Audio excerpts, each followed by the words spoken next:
आता मार्गशीर्ष महिना चालू आहे, त्यामुळे आपण महालक्ष्मीसाठी हा गुळाचा शिरा प्रसादासाठी आपण बनवणार आहोत. आज आपण हा शिरा 1.25 वाटीच्या प्रमाणावर बनवणार आहोत. तर आपण आता सुरुवात करूया शिरा बनवायला. तर मी इथं 1च वाटी ठेवलेली आहे मी सगळं प्रमाण घ्यायला. तर मी ह्या वाटीने घेणार आहे. तर तो मी रवा 1.25 वाटी घेतलेला आहे. आणि आपल्याला आता गूळ पण त्याच वाटीने घ्यायचा आहे. गूळ थोडा कमी गोड असल्यामुळे आपण 1.5 वाटी गूळ घेणार आहोत. आणि 1 केळ घेतलेला आहे मी प्रसादात घालण्यासाठी. त्याने आपला प्रसाद मऊ होतो.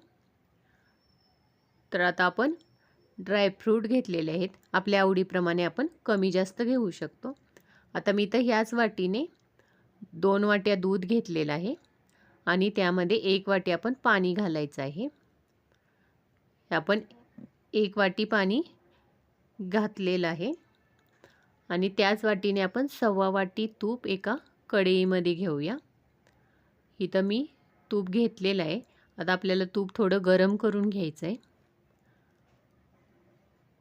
थोडं गरम झाल्यानंतर आपण त्यामध्ये रवा घालून घेऊया.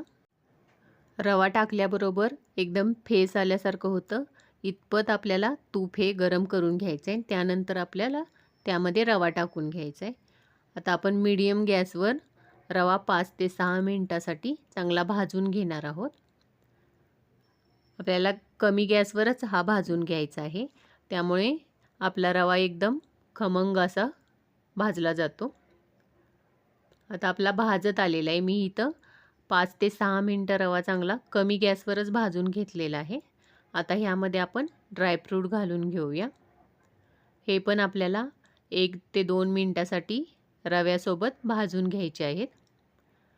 आपल्याला इथं ड्रायफ्रूट सुरुवातीला वेगळे भाजायची गरज नाही. आपले रव्याबरोबर भाजून निघतात.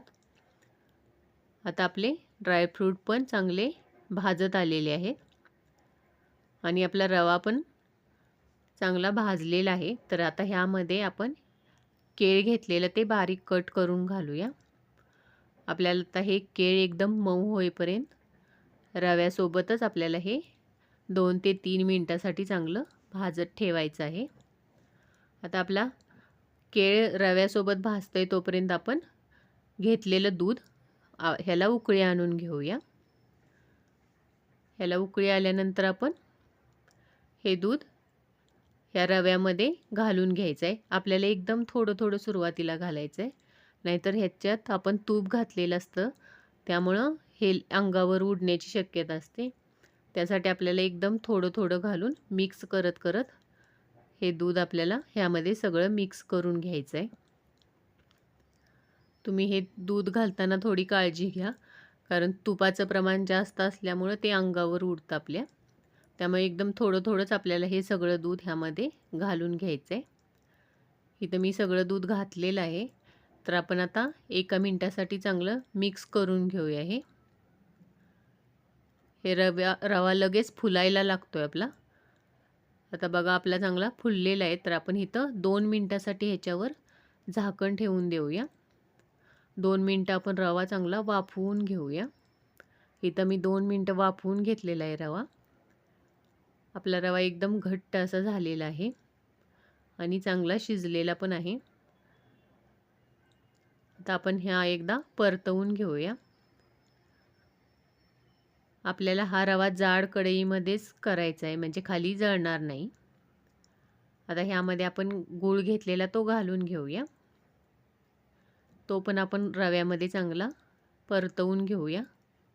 इथं आता गुळामुळे रवा पातळ झाला तरी काही टेन्शन घेण्याची गरज नाही आहे. तो व्यवस्थित घट्ट होतो आपला रवा.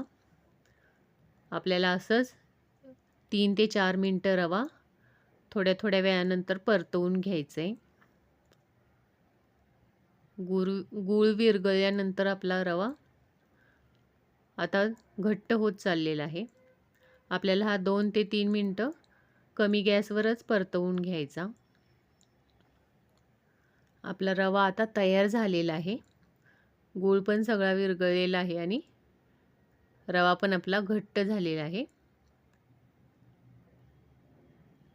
आपण एकदा व्यवस्थित मिक्स करून घ्यायचा.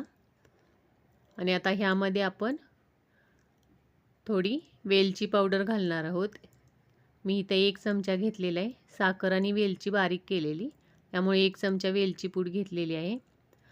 आणि पाव चमचा मी इथं जायफळ घेतलेला आहे खिसून. तुम्हाला आवडत असेल तर तुम्ही घाला, नाहीतर स्किप केलं तरी चालेल. आपण हे सगळं व्यवस्थित मिक्स करून घेऊया. आता मी गॅस बंद केलेला आहे.